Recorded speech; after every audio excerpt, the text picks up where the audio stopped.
continue with our journey. અને આજના આપણા લેક્ચરના સ્પોન્સર કર્યું છે અને we are very thankful to Lataben અને શશિકાંતભાઈ અને જીતુભાઈ અને Niruben from Atlanta. So thank you very much. અને બીજા કોઈને પણ ઈચ્છા હોય કે પછીના હજી આપણા 2 લેક્ચર છે તો please let Ketubhai know. All right, so without spending more time, I'm going to request Vipinbhai to take us on our journey. જય જિનેન્દ્ર. અને રિક્વેસ્ટ કરી છે બધાને કે પ્લીઝ મ્યુટ કરી નાખજો હમણાં, અને કઈ ક્વેશ્ચન હોય તો in between you can ask. Okay, thank you everybody.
शुरू करें.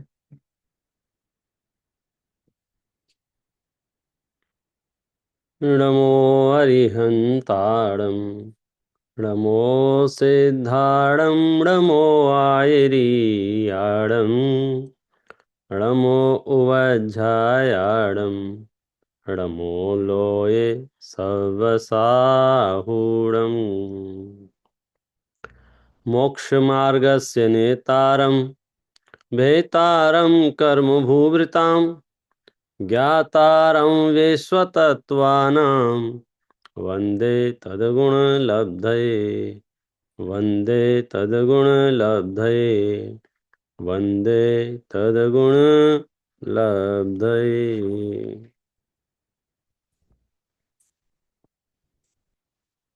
जय जिनेंद्र.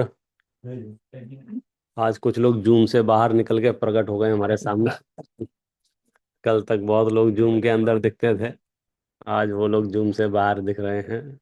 जूम में भी हैं, कोई बात नहीं, जो जहां है चैतन्य में रह के आराधना करेंगे. हमने एक चीज तो तय कर ली कि हमारा लक्ष्य क्या है यहाँ इस चर्चा का, जैन धर्म का, जिन शास्त्रों के अभ्यास का. हम जैन धर्म का सेवन क्यों करते हैं? सिंपल जवाब है, मोक्ष प्राप्ति की भावना से. बराबर है. एक छोटा सा इसमें वो था एरर कि मोक्ष तो जब मिलेगा तब मिलेगा, पहले तो हमारे इस जीवन का क्या होगा, हमारी इस लाइफ का क्या होगा, हमारा बिजनेस, हमारी फैमिली, हमारे बच्चे, हमारा एजुकेशन, जो जो भी प्रॉब्लम्स हैं इस लाइफ की, तो हमने पहले दिन ही क्लियर कर दिया था. यदि आप मोक्ष का प्लान कर रहे हैं, ये इतना उत्कृष्ट प्लान है, इतना हायर प्लान है कि छोटी मोटी चीजें तो अपने आप ठीक हो जाएंगी. क्योंकि मोक्ष के प्लान करने वालों के जो भाव शुद्धि है, जो विचारों की निर्मलता है, वो कोई अपर लेवल की है. और जिसके विचार निर्मल हैं, जिनकी भाव विशुद्धि बन गई है, उनको कर्म भी पाप नहीं बंधेगा, पुण्य ही बंधेगा. और जिसको पुण्य बंधेगा उसको उदय भी पुण्य का आएगा. तो मोक्ष मार्ग के यात्रियों को सहज ही पुण्य का बंध होता है और पुण्य का उदय भी आता है. मोक्ष मार्गी उस बात पे ध्यान नहीं देते हैं. उनका पर्पज तो मोक्ष है. जैसे किसान खेती करता है, उसके पास जानवर हैं, गाय भैंस हैं, उसको भोजन चाहिए, भूसा चाहिए. तो जब खेती कर रहे हैं, गेहूं उगा रहे हैं, तो उसमें से भूसा निकलेगा और वो भूसा गाय भैंस खाएंगे. लेकिन टारगेट भूसा नहीं है, लक्ष्य भूसा नहीं है. बार बार ये चिंता नहीं रहता है भूसा होगा कि नहीं होगा, भूसा होगा कि नहीं होगा, भूसा होगा कि नहीं होगा। ये हमारी वीकनेस है कि हमें रह रह के लौकिक सुख सुविधाएं या लौकिक समस्याएं हाईलाइट हो जाती हैं चित्त में। लेकिन मोक्ष मार्ग का यात्री कहता है इस पे ज्यादा डिस्कशन नहीं करना है, इसकी ज्यादा बात नहीं करनी है, क्योंकि उसमें हम कुछ कर नहीं सकते हैं। जो कुछ भी वर्तमान में हमें उपलब्ध हो रहा है, जिसे कुछ लोग अच्छा और कुछ लोग बुरा कह रहे हैं, कुछ भी कहो उसे अच्छा या बुरा, उसमें आप संशोधन नहीं कर सकते हैं एट प्रेजेंट। वो तो है सो है। जिसको जो वर्तमान में परिस्थितियां मिल गई हैं वो मिल गई हैं। वो क्यों मिल गई हैं, वो कहां से मिल गई हैं, वो किसने दी हैं, हमें मनुष्य गति में किसने भेजा है, कुछ जीवों को त्रेंच गति में किसने भेजा है, कुछ जीवों को मूर्ख किसने बनाया है, कुछ जीवों को होशियार किसने बनाया है, कुछ जीवों को स्वस्थ किसने बनाया है, कुछ जीवों को रोगी किसने बनाया है। ऐसे हजार तरह के प्रश्न हो सकते हैं। क्या जवाब है इसका? स्वकीय कर्म। क्या जवाब है? स्वकीय कर्मोदय। अपने ही कर्म के उदय से है। इसमें दूसरे का कोई हस्तक्षेप है? दूसरे का हस्तक्षेप हो सकता है? जैन दर्शन की सबसे बड़ी विशेषता यही है कि हमारी डिपेंडेंसी खत्म कर देता है, हमारी पराधीनता खत्म कर देता है। और जब हम पराधीन नहीं होते हैं तो हम ऑटोमेटिकली निर्भय हो जाते हैं, निश्चिंत हो जाते हैं, आकुलता खत्म हो जाती है, लोभ लालच का कोई विषय नहीं रह जाता है। क्योंकि कोई काम आपसे करवाना हो तो 10 चीजें आ सकती हैं बीच में, लेकिन जब मुझे पता चल गया कि मुझे खुद ही करना है तो फिर वो पराधीनता खत्म हो गई, फिर वो डिपेंडेंसी खत्म हो गई। पूरे विश्व में जितने भी काम हो रहे हैं, जितने भी, उन सब कामों का एक ही वो है टारगेट, उसमें किसी और के भरोसे हो रहे हैं, कोई और उसे मैनेज कर रहा है। तो आधी से ज्यादा जनता किसी और को खुश करने में अपनी एनर्जी खर्च कर रही है, क्योंकि अगर वो खुश रहेगा तो मेरा काम होगा, और वो नाराज हो गया तो मेरा काम नहीं होगा। लकीली हम जिस धर्म दर्शन का सेवन कर रहे हैं, जिन तीर्थंकर भगवंतों की आराधना उपासना करते हैं, उन तीर्थंकर भगवंतों से हम परिचित हैं। वे नाराज नहीं होते हैं, वे खुश नहीं होते हैं। आप सुबह जल्दी जल्दी मंदिर पहुंच जाएं, सुबह सुबह, हाँ आज अच्छा है, पब्लिक अच्छी आई है, उन्हें ऐसा भाव नहीं आता है। या दिन भर कोई नहीं आए तो उनके सुख में कोई बाधा नहीं पहुंचती है। आप ज्यादा भक्ति करें उनकी, जय जयकार ज्यादा करें, जोर जोर से चिल्लाएं, तो वे खुश नहीं होते हैं। और आप ना करें तो नाराज नहीं होते हैं। मतलब तीर्थंकरों की जो प्रकृति है वीतरागी है, राग द्वेष से रहित हो चुके हैं, उन्हें कोई लेना देना नहीं तुमसे। हम भले ही गीत गाते रहेंगे, बोलते रहेंगे, हे प्रभु बहुत समस्याएं हो गई हैं यहाँ, एक बार तो आप पधारो, एक बार तो आप आओ। गीत गा रहा था, एक बार तो आपको आना पड़ेगा, सोते हुए लोगों को जगाना पड़ेगा, ऐसा गीत चल रहा था। हाँ, तो भगवान ने गीत सुना और पता है भगवान ने क्या बोला? भैया बड़ी मुश्किल से यहाँ आया हूँ अब मैं दोबारा नहीं आऊंगा कितनी झंझट है। और पंचम काल में अब तो बिल्कुल ही नहीं आऊंगा क्योंकि मैं जैसे ही एंट्री लूंगा कंफ्यूज हो जाऊंगा। हम्म, बोलो किसके यहाँ आएंगे? बहुत मुश्किल काम है। वो ये कह रहे हैं कि देखो तुम्हें अगर वहां तकलीफ हो, प्रॉब्लम हो, समस्या हो, तो तुम हमारे पास आ जाओ तो हमको अपने पास क्यों बुलाना चाहते हो? तुम तो खुद ही परेशान हो, हम और तुम्हारे पास आ जाएंगे तो हमारे हालत क्या होगी? तो हम तो उस चक्र से, साधना से, रत्नत्रय की उपासना करके हमारे पास एड्रेस मिल गया था, हमारे पास पता मिल गया था मोक्ष में जाने का। तो हमने सम्यक दर्शन ज्ञान चारित्र की उपासना की, और उसके फल में आज हम इस परिस्थिति में हैं कि अनंत अनंत अनंत सुख का वेदन कर रहे हैं। और तुम रिक्वेस्ट कर रहे हो कि नीचे आओ, और हम कह रहे हैं कि भाई साहब क्या करेंगे नीचे आके? हम कह रहे हैं कि तुम ऊपर आओ। बोलो क्या करना चाहिए, उनको नीचे बुलाएं या अपन ऊपर चलें? अपन ऊपर चले ना, तो हमें उत्थान के रास्ते चुनने होंगे, पतन के नहीं। यदि हम विकास के रास्ते चुनेंगे तो शायद हमारा कुछ हित हो सकता है।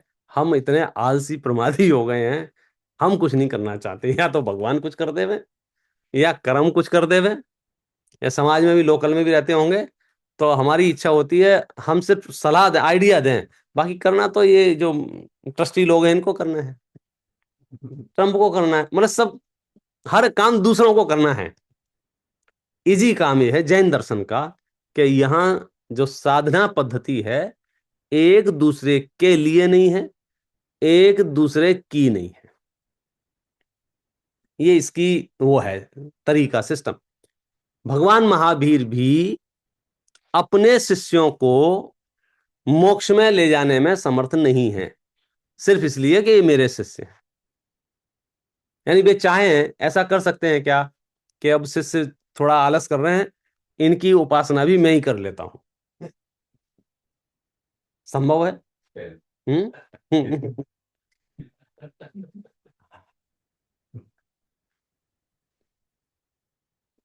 भगवान महावीर अपने हिस्से की साधना कर सकते हैं, दूसरे के हिस्से की नहीं। और भगवान महावीर जो भी करेंगे उसका फल महावीर को मिलेगा, दूसरे को नहीं मिलेगा। ये कॉन्सेप्ट समझने की कोशिश करना। हम अगर ये सोच रहे हो कि दुनिया हमारे लिए मंत्र पाठ करे और हम मोक्ष में चले जाएं, आपके साथ फ्रॉड हो सकता है। ऐसा सिस्टम नहीं है। ऐसा कैसे होगा कि मोबाइल में अपना चार्ज पे लगाऊं और बैटरी आपकी फुल हो जाए? ये असंभव है। अमित गति आचार्य हैं, उनका सामायिक पाठ है, उसकी 2 पंक्ति हैं हिंदी में, मूल में वो संस्कृत में है। स्वयं किए जो कर्म शुभाशुभ फल निश्चय ही वे देते। जो स्वयं हम शुभ अशुभ जो भी भाव करते हैं वो गारंटी से फल देते हैं। किसको फल देते हैं? स्वयं को फल देते हैं। स्वयं किए जो कर्म शुभाशुभ, कि स्वयं के द्वारा किए गए शुभाशुभ कर्म जो हैं वो फल देते हैं कि नहीं देते हैं? गारंटी से फल देते हैं। ऐसा हो सकता है करे आप फल दे अन्य तो, हम करें और किसी और को फल मिल जाए, स्वयं किए निष्फल हो, गड़बड़ हो जाएगा भाई साहब। ऐसा नहीं है। कैसा? कि आप परिणाम शुभ के रखें या अशुभ के रखें, उसका फल मुझे मिल जाए। ये फ्रीडम सिस्टम समझ में आ रहा है आपको? ये आजादी समझ में आ रही है? कौन सी आजादी? कि साहब मैं बहुत खराब लोगों के बीच में रहता हूं, आपको पता नहीं है मेरा हालत क्या है। आचार्य क्या कह रहे हैं? सुनो, खराब लोग जो कर रहे हैं, जो सोच रहे हैं, उसका फल तुम्हें नहीं भोगना पड़ेगा। कि हमें डिस्टर्ब तो होता हूं कि वो तुम्हारी वीकनेस है, वो तुम्हारी कमजोरी है, वो सामने वाले की कमजोरी नहीं है। 4 चोरों को देखकर तुम्हें भी चोरी करने का भाव आ जाए तो ये चोरों की प्रॉब्लम है कि तुम्हारी प्रॉब्लम है? हमारे पास लॉजिक है, हमारे पास एक्सक्यूज है। ऐसा हमने चोरी करने के भाव क्यों आए? वो 4 लोग कर रहे थे ना। बोले ये राइट आंसर है कि तेरे अंदर में लोभ आ गया था, तेरी नीयत खराब हो गई थी, तेरी खुद की कमजोरी है। वो अपनी वीकनेस को भी दूसरों के माथे मढ़ता है। तो अपने गुस्से को, अपने मान को, अपनी मायाचारी को, अपने किसी भी विकार को वो ट्राई करता है किसी और के ऊपर डाल दूं। कि गुस्सा क्यों किया? बोले इसकी वजह से। मान क्यों किया? बोले उसकी वजह से। मायाचारी क्यों की? उनके चक्कर में। नहीं तो मैं मायाचारी कभी करता ही नहीं हूं, वो तो वो थे इसलिए करनी पड़ी उन्हें, वो बिना मायाचारी के मानते नहीं है। तो अपने विकार को, अपनी विकृति को क्या कर रहा है? दूसरों के ऊपर थोप रहा है। और आचार्य कह रहे हैं कि तुम्हारे अंदर विकृति है, तुम्हारे अंदर प्रॉब्लम है, इसका फल तुम्हें भोगना पड़ेगा, दूसरों को नहीं। भाव किसी के भी निमित्त से बिगाड़ो, भव हमारा बिगड़ेगा। क्या बोला? भाव किसी के भी निमित्त से बिगाड़ो, भाव परिणाम किसी भी वजह से, आपके पास जेन्युइन वजह हो सकती है आपकी समझ से, आपको लगता होगा मैं ऐसे ही क्रोध नहीं कर रहा हूं, मेरे पास क्रोध करने का रीजन है, ऐसा लोग बोलते हैं। मान करने का रीजन है, मायाचारी करने का रीजन है, लोभ करने का रीजन, आपके पास रीजन हो सकता है। आचार्य कह रहे हैं कि आप यदि क्रोध मान माया लोभ कर रहे हैं, आप कुछ भी रीजन अपने पास मानते रहे कल्पना से, आपको कर्म बंधन होगा कि नहीं होगा? होगा। हमारी वृत्ति क्या है कि प्रॉब्लम यहां होगी, आरोप दूसरों पर होंगे। जैन दर्शन की शुरुआत कहां से होती है? आरोप मुक्त जीवन शैली। आप ब्लेम कर ही नहीं सकते अगर आप जैन दर्शन का अभ्यास करते होंगे, आप किसी और पे आरोप लगा ही नहीं सकते यदि आप जैन दर्शन का गहरा अभ्यास करते होंगे। आप ही, आपकी ये भाषा हो ही नहीं सकती है कि मेरी लाइफ में जो प्रॉब्लम चल रही है इन इनकी की वजह से चल रही है, बोले हो ही नहीं सकता। तेरी लाइफ की प्रॉब्लम का कारण कौन है? तेरे अपने स्वकीय कर्मोदय, अपना खुद का कर्म का उदय। दूसरा उसमें हस्तक्षेप कर सकता है कि नहीं कर सकता है? इंटरफेयर कर सकता है कि नहीं कर सकता है? कोई बड़ा संत महंत पुरुष आपके सामने आ जाए और वो ऐसे मंत्र पढ़ के छू करे तो आप गायब हो सकते हो कि नहीं हो सकते हो? कि लोग कल्पनाएं कुछ भी कहें, मेरी सत्ता मेरे अधीन है, मेरा जीवन सुख दुख जीवन मरण हानि लाभ जो भी कुछ है उसमें दूसरे का इंटरफेरेंस नहीं है, दूसरे की गलती नहीं है। हम इतने एक्सपर्ट हो गए हैं दूसरों की गलती ठहराने में, दूसरों को ब्लेम करने में। वो बचपन से ही हमारी आदतें खराब है। मैं तो कितनी बार सुनाता हूँ, हर बार कहता हूँ, 2-2.5 साल का बच्चा रास्ते से जा रहा हो, टेबल से टकरा जाए तो उसकी पढ़ी लिखी माँ टेबल की पिटाई करती है। मैं आपसे पूछ रहा हूँ, टेबल की क्या गलती थी? टेबल ने मार क्यों खाई बसंत भाई? हाँ, बच्चे को अच्छा लगता है, हैं? क्यों बच्चा अच्छा लगता है? क्या अच्छा लगता है? गलती अपनी हो और मार दूसरे को पड़े। अच्छा लगता है।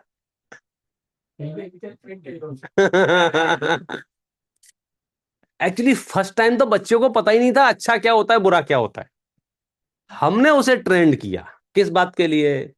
कि तुझे जो तकलीफ हो रही है ना उस टेबल की वजह से हो रही है, तो ठीक कैसे होगी? लाओ मैं टेबल की पिटाई करती हूँ। और टेबल की पिटाई की, तो टेबल की पिटाई करने से उसकी तकलीफ ठीक हुई कि नहीं हुई? शांत हो गया। अगली बार रोड पे गिर गया, अब रोड की पिटाई हो रही है। अब घर में फैमिली मेंबर में चाचा ताऊ से टकरा गया, वो चाचा ताऊ की पिटाई हो रही। प्रॉब्लम समझ में आ रही क्या हो रहा है? तो धीरे धीरे जो ब्रेन मैपिंग हो रही है वो ये हो रही है, मुझे जब भी प्रॉब्लम होगी उसका समाधान क्या होगा? दूसरों की ठुकाई। तो वो प्रतिशोध जो है, मतलब गिर जाएगा तो इधर उधर देखा किसने गिराया किसने गिराया, उसे स्वकीय कर्मोदय नजर ही नहीं आता है।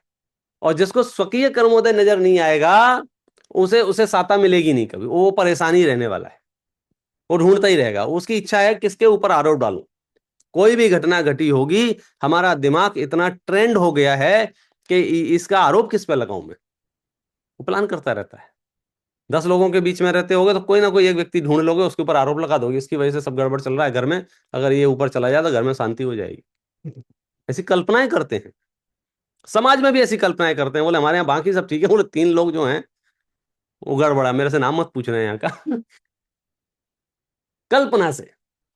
हकीकत क्या है कि वो जो जिन 3 लोगों को आप सोच रहे हो ना, आपकी लिस्ट में वो 3 लोग हैं कि ये चले जाएं तो शांति मिल जाएगी, उनकी लिस्ट में आप हो कि आप निकले तो शांति मिलेगी।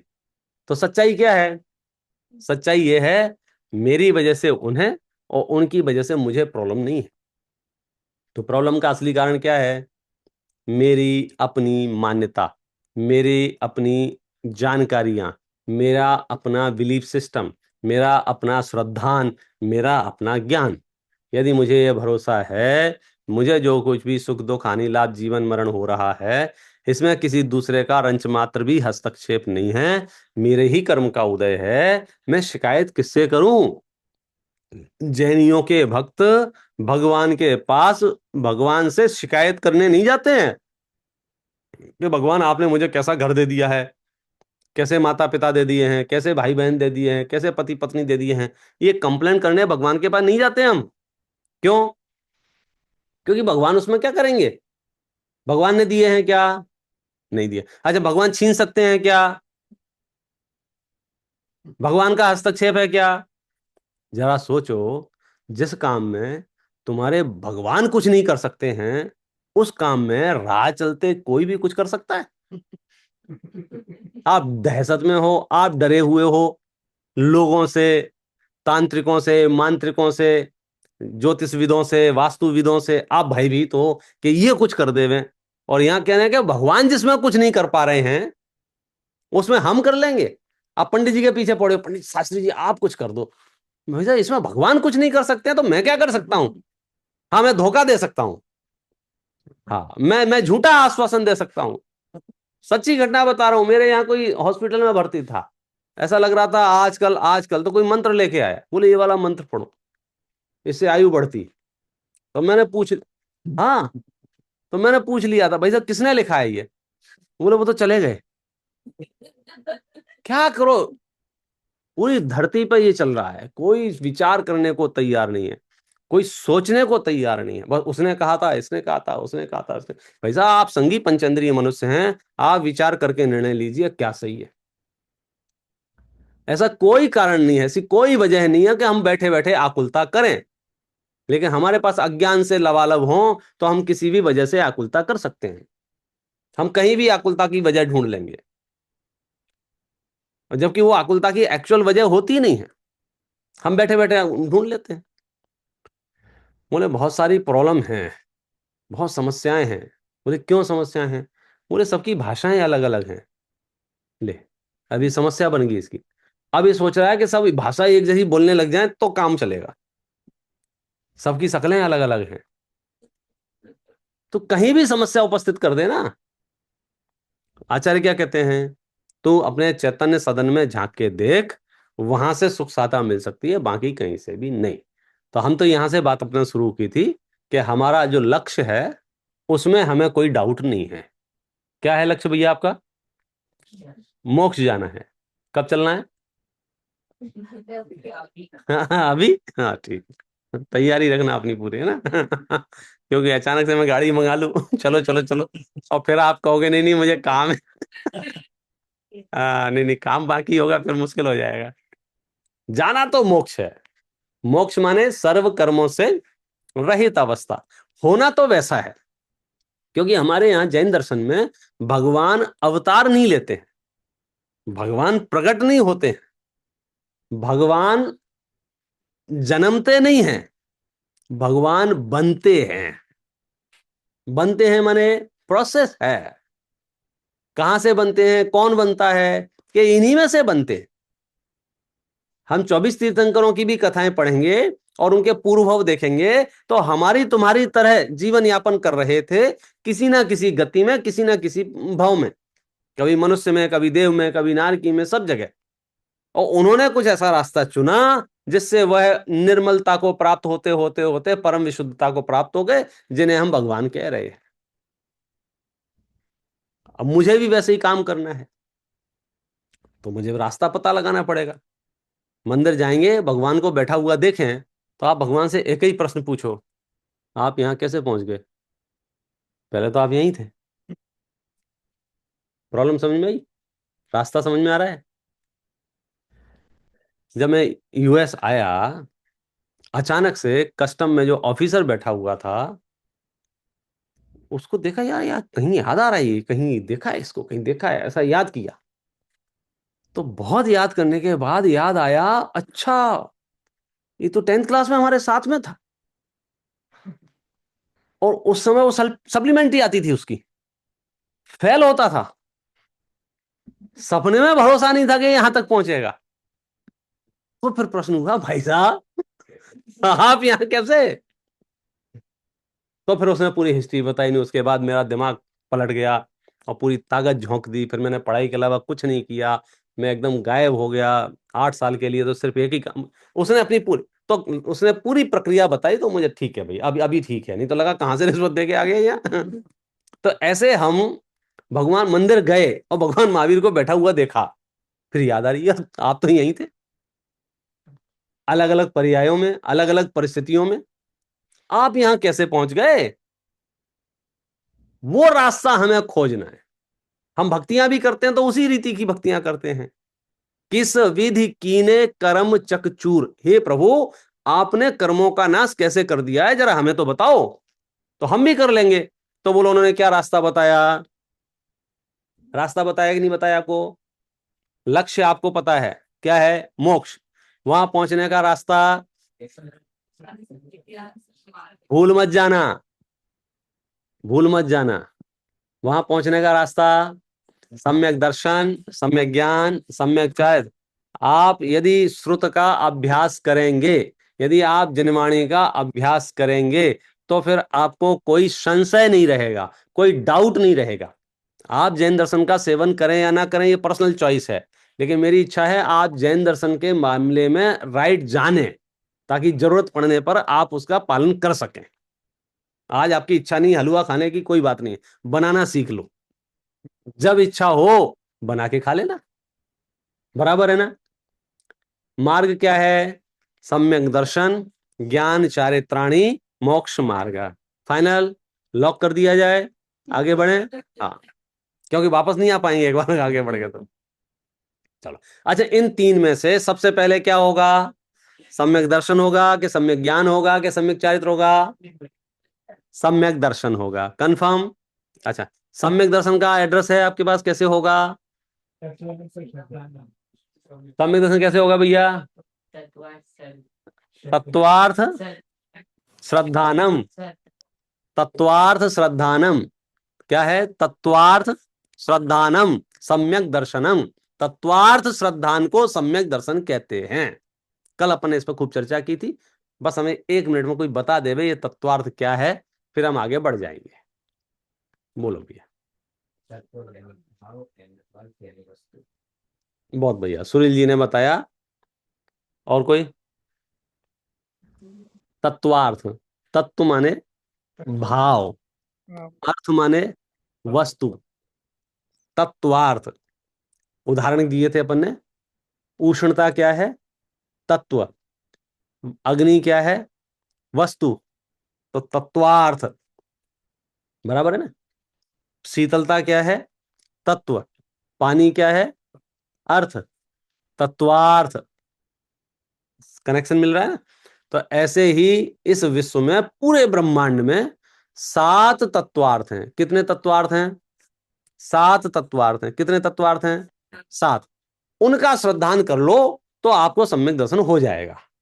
कि सच में उनका श्रद्धान करने से सम्यक दर्शन हो जाएगा? कि हाँ, उमा स्वामी आचार्य कह रहे हैं, ये तो आगम के सूत्र है ना। और ये मैं वो सूत्र बोल रहा हूं जहां आप ये नहीं कह सकते मन ही मन में, बोले ये तो दिगंबरों का है, ये तो श्वेतांबरों का है, ये तो थानकवासी, ये नहीं बोल सकते हो आप। एड्रेस में कोई डाउट नहीं है। कौन कितना चल पा रहा है, कौन किस स्तर से इसको जीवन में अपना रहा है, वो अनुयायियों पर निर्भर है। ख्याल में आया? हम अनुयायियों की बात नहीं कर रहे हैं, फॉलोअर्स की बात नहीं कर रहे हैं। फॉलोअर्स को देखकर आप जिन शासन को नहीं समझ सकते हो। क्यों? कि भाई साहब, फॉलोअर्स तो अपनी सुविधा, समझ, बुद्धि के अनुसार जीवन में चीजें अपनाते हैं। धर्म का निर्णय करना होगा तो धर्म ग्रंथों से होगा। क्या कहा, समझ में आया? किसी भी धर्म का निर्णय, किसी भी धर्म का निर्णय जो उस धर्म को अपनाए हुए हैं, जीवन में जो धर्मात्मा लोग हैं, अनुयायी लोग हैं, उनको देख के नहीं हो सकता है। क्यों नहीं हो सकता है? क्योंकि अनुयायी मॉडिफाई करते हैं अपने लिए, अपने शिष्यों के लिए। और वो मॉडिफिकेशन होता है कभी कभी परिस्थितिजन, मजबूरियां होती हैं। कभी कभी वो मॉडिफिकेशन होता है कषायजन, तुमसे नाराज हो गए, हमारा आप अलग अलग ग्रुप है, हमारी अलग संस्था है। जो भी रीजन्स होते हैं, अलग अलग रीजन, या तो कषायों से या परिस्थितियों से। अलग अलग समय पर अलग अलग परिस्थितियां रही, और अलग अलग तरह के समूह बने, और अलग अलग तरह की पद्धतियां बनी, अलग अलग तरह की पूजा पद्धतियां बनी, अलग अलग तरह की क्रियाएं निर्मित हुई, अलग अलग अलग तरह के कानून बने कि हमारे समूह में ये कानून, हमारे समूह में ये कानून। लेकिन इनको मत देखो, किनको देखो? रूट पे जाके बात करो। वहां क्या कह रहे हैं? तत्वार्थ श्रद्धानम सम्यक दर्शनम, के तत्वार्थ का श्रद्धान करना सम्यक दर्शन है। तो हमारी रिस्पॉन्सिबिलिटी क्या हो गई? अब हम पता लगाएं तत्वार्थ क्या है, तत्वार्थ कितने हैं। कल हमने नाम बताए थे आपको, याद है किसी को? बोलो भैया, कौन सुनाएगा 7 तत्वों के नाम? जीव, अजीव, बहुत बढ़िया। हाँ, उन्हें दो दो के एक साथ याद किए हैं, एक एक बोलेगा तो भूल जाएगा। तो उसने बताया जीव अजीब, जीव अजीब, आश्रव बंध, आश्रव बंध, संवर निर्जरा, ये जोड़ियां बना ली। और लास्ट में एक बचा मोक्ष। मोक्ष तो पहले दिन से ही अपन को याद है, तो एक तत्वार्थ तो अपन को पहले दिन से याद है, मोक्ष नाम का 3 और हो गए, जीव अजीब, आश्रव बंध, संवर निर्जरा, 3 3 के 6 हो गए, 6 और 1 7 हो गए, टोटल कितने हो गए? 7। बराबर है ना? जीव अजीव, आश्रव बंध, संवर निर्जरा और मोक्ष, बस इन 7 चीजों को यदि आपने सही सही जान लिया, सही सही मान लिया, आपके सम्यक दर्शन को कोई रोक नहीं सकता है। आगम प्रमाण तत्वा श्रद्धानम सम्यक दर्शनम के साथ तत्वार्थ कौन से हैं? जीवा जीवाश्रव बंध संवर निर्जरा मोक्षास्तत्वम, यही सूत्र है। ये हमको कैसे पता चलेगा? इनका अधिगम हमको कैसे होंगे? तो सूत्र है प्रमाण नैयर अधिगमः, प्रमाण और नयों से इसका अधिगम होगा। देखो, कोई कोई शब्द कठिन आ सकता है, आ सकता नहीं, आना ही चाहिए। यदि कोई भी शब्द कठिन नहीं आएंगे, मूल शास्त्रों के शब्द आपके कान में नहीं पड़ेंगे, तो उसका विचार विश्लेषण कभी कभी नहीं होगा। तो वो पढ़ना चाहिए, पता लगना चाहिए, और जब पता लगेगा तो हम सोचेंगे, सोचेंगे तो आगे बढ़ जाएगा। कितनी चीजें हमें जाननी है जैन धर्म के नाम पर? 7। बराबर है। 7 में से आपको कितनी चीजों के बारे में पता है? आपको कितनी चीजों के? 7 तत्वार्थ हैं। आपको 7 में से एक आध का आइडिया है? किसका? मोक्ष, चलो चलो, मोक्ष का आइडिया है।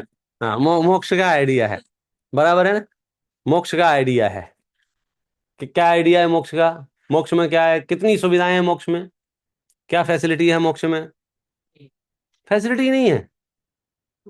अरे बाप रे, कुछ भी नहीं है, खाली खाली है। खाली है। तो बोर नहीं होते होंगे? नहीं। बोर नहीं होंगे। तो क्या है मोक्ष में? शांति, शांति है, आनंद है, आनंद है, आनंद और सुख है। सुख है।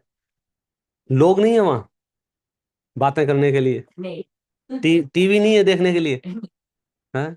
मोबाइल, लैपटॉप, स्कूटर, टेस्ला, कुछ नहीं है। मोक्ष माने, तो ऐसे ऐसे अगर आपको सत्यार श्रद्धान करने जाओगे, तो आपका श्रद्धान कहाँ गड़बड़ करेगा पता है? आगम से तो आप बोलोगे कि मोक्ष सिद्ध अवस्था है, वहां कुछ भी नहीं है, प्योर सोल है, शुद्ध आत्मा है, ये सब बोलोगे।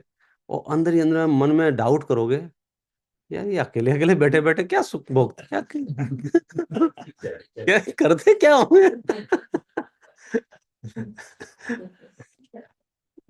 भाई, एक दिन की बात हो तो समझ में आ जाए, 2 दिन, 10 दिन, हमेशा, अनंत परमानंद, अनंत काल के लिए सिद्ध शिला में सिद्ध परमात्मा शुद्ध अवस्था से विराजमान रहते हैं, उस दशा का नाम मोक्ष है। और वो सिद्ध दशा कैसी है कि वो आत्मा के जितने गुण थे वो सारे गुण पूर्ण विकसित हो गए हैं। और एक एक गुण की अगर मैं बात करने जाऊंगा तो आपको नजारा नजर आएगा। जैसे ज्ञान गुण उनका विकसित हो गया है, तो इसका मतलब समझते हो कैसा है ज्ञान गुण उनका? कि पूरा विश्व, 3 लोक, ऊर्ध्वलोक, मध्यलोक, अधोलोक, तीनों लोक उसमें झलक रहा है। तीनों लोक सिद्ध परमात्मा के ज्ञान में, पूरे 3 लोक में क्या चल रहा है रियल टाइम वहां पता चलता है। और ये रियल टाइम तो सिर्फ लिखते हैं। हाँ, ये जो लाइव वाले होते हैं ना, रियल टाइम आता ही नहीं है। रियल टाइम वो डिले ही आएगा, वो 1 आध सेकंड आएगा, लेकिन डिले आएगा। और आगे बढ़ जाएंगे नैनो सेकंड डिले आएगा, पिको सेकंड, रियल टाइम नहीं आएगा। क्यों नहीं आएगा? क्योंकि शब्द यहां से निकले हैं ना, तो डिलीवर पहुंचने में स्पीड में कुछ तो एक्चुअल टाइम पर आप तक कान के सुनाई दे ही नहीं सकता है। जब तक मैं बोलना बंद कर देता हूं उसके बाद आप सुनना शुरू कर देते हो। प्रक्रिया समझ में आ रही है? हमने यहां से लाइट चालू की और प्रकाश यहां से यहां तक पहुंचा, तो हमारे सूक्ष्म ख्याल में नहीं आ रहा है, लेकिन उसमें समय लगा। लेकिन केवल ज्ञान में समय नहीं लगता, उसी समय झलकता है, उसी समय नजर आता है। क्या क्या नजर आता है? क्या भूतकाल का पूरा नजर आता है, वर्तमान का नजर आता है, भविष्य का नजर आता है। क्या बात कर रहे हो? फिर से, 3 लोक 3 काल। अभी आपका दिमाग कहेगा यार सच में ऐसा है क्या? माना तो मोक्ष तत्व का श्रद्धान, नहीं माना तो मोक्ष तत्व में डाउट। और मानना हमारे कहने से नहीं, आपको फील होना चाहिए कि हाँ ऐसा है, और उसका हेतु और लॉजिक अभी दिए जाएंगे। सर्वज्ञता सिद्धि, न्याय शास्त्र में जैनाचार्यों ने सर्वज्ञता की सिद्धि की है युक्तियों से। न्याय दर्शन के शास्त्र हैं, अब जैन दर्शन में न्याय दर्शन के, न्याय दर्शन माने वहां पर न्याय से सिद्ध किया है कि भगवान हैं और वे भगवान सर्वज्ञ हैं। तो हम मोक्ष तत्व के मामले में बात कर रहे हैं। वो जो सिद्ध परमात्मा विराजमान है, उनके अनंत गुण विकसित हो गए हैं, हम उसमें से एक ज्ञान गुण की बात कर रहे हैं। वो ज्ञान गुण कैसा है कि 3 लोक को, 3 काल को, इस 3 लोक 3 काल में जितने द्रव्य हैं, कितने द्रव्य हैं? जीव, पुद्गल, धर्म, अधर्म, आकाश, काल, 6 जाति अपेक्षा से हैं। संख्या अपेक्षा से कितने हैं? बोले अनंत हैं। वो अनंत के अनंत द्रव्य, और एक एक द्रव्य में अनंत गुण हैं, एक एक गुण की अनंती पर्याय हैं, और वो सारा का सारा एक समय में जान रहे हैं। एक समय में, एक समय माने 1 सेकंड का असंख्यातवा पार्ट। 1 सेकंड के असंख्यात टुकड़े करो और एक टुकड़े में पूरा विश्व ख्याल में आ जाता है। क्या दशा है ज्ञान की! पॉसिबल है ऐसा?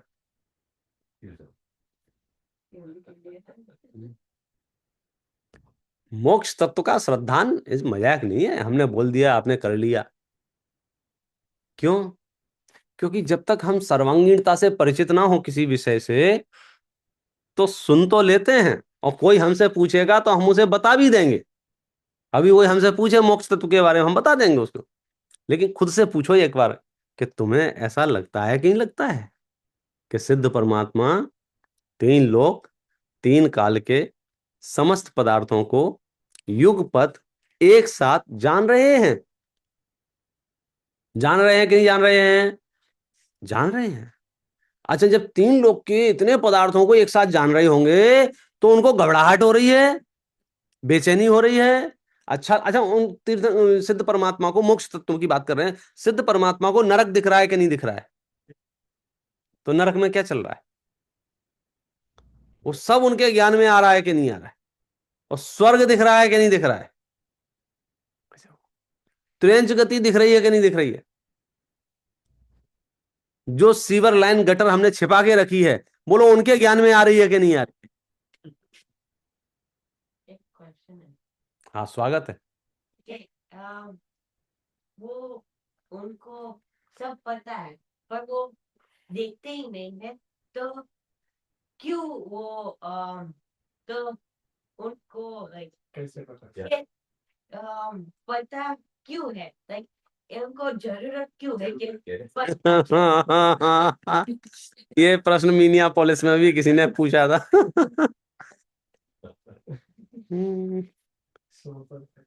बड़ी बड़ी विचित्र दुनिया है। बच्चा कह रहा है मुझे अभी जानना है दुनिया में क्या चल रहा है, मैं जान नहीं पा रहा हूं।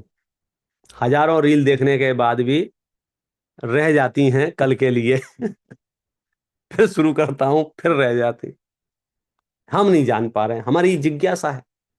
और वो मोक्ष तत्व में बैठे हुए हैं, उनके वितरागता प्रकट हो गई है, उनके राग द्वेष का अभाव प्रकट हो गया है, उन्हें कुछ जानना नहीं है, उनके ज्ञान में सब झलक रहा है, उन्हें कोई लेना देना नहीं है, उनके जिज्ञासा नहीं है, क्योंकि राग द्वेष खत्म हो गया ना, वीतरागता प्रकट हो गई, उनको सब झलक रहा है, दृष्टा हो गए हैं वो।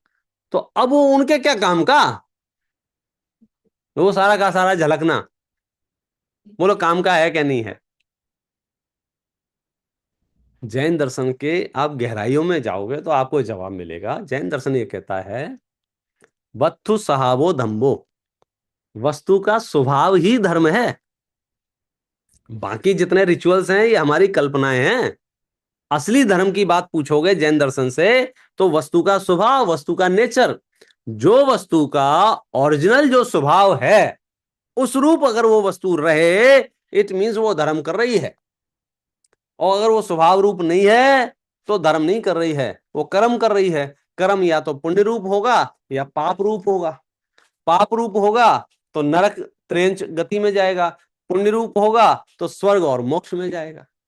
सिद्ध परमात्मा कहां जाएंगे, कहां जाएंगे, जाएंगे। हम पाप करेंगे तो कहां जाएंगे, पुण्य करेंगे तो कहां जाएंगे। सिद्ध परमात्मा क्या करें, कहां जाएंगे, क्योंकि ना तो वे पुण्य कर रहे हैं ना वे पाप कर रहे हैं। मोक्ष में पुण्य पाप नहीं है, ये पुण्य पाप संसार की पंचायत है। मोक्ष में पुण्य पाप नहीं है। पुण्य पाप नहीं माने अच्छा बुरा नहीं है, क्योंकि उनका स्वभाव। अब बात चल रही थी कि मोक्ष तत्व माने आत्मा के गुण विकसित हो गए हैं। जैसे मेरे पास ज्ञान गुण है, बराबर है, 4 इंद्रिय जीव के पास भी ज्ञान गुण है, 2 इंद्रिय जीव के पास भी ज्ञान गुण है, 1 इंद्रिय जीव के पास भी ज्ञान गुण है, बराबर है। 1 इंद्रिय कितना जानता है, बहुत अल्प जानता है, बहुत थोड़ा जानता है, इस पर इंद्रिय संबंध। जैसे जैसे इंद्रियां बढ़ती जाती हैं जानना अधिक है। मनुष्य गति में हम और अधिक जानते हैं, तो ये बढ़ रहा है ना। तो मोक्ष में क्या होगा कि सर्व जानने लग जाएंगे। अब समस्या कहां से आ रही है, जो प्रश्न कहां से आया कि जो राग द्वेष पड़ा था उसका जानने का पर्पज कुछ और था, और जो सर्वज्ञता है वहां जानने का पर्पज कुछ और है, कि वहां पर्पज फर्पज कुछ नहीं है, मोहनाश हो चुका है, वस्तु का सहज स्वभाव है वहां, ज्ञान की पूर्ण विकसित अवस्था। यहां राग द्वेष बैठे हुए हैं। देखो दूसरी बात बताता हूं आपको, हम सौभाग्यशाली हैं, जब तक हम रागी द्वेषी हैं हमारे ज्ञान में 3 लोक नहीं आ रहा है।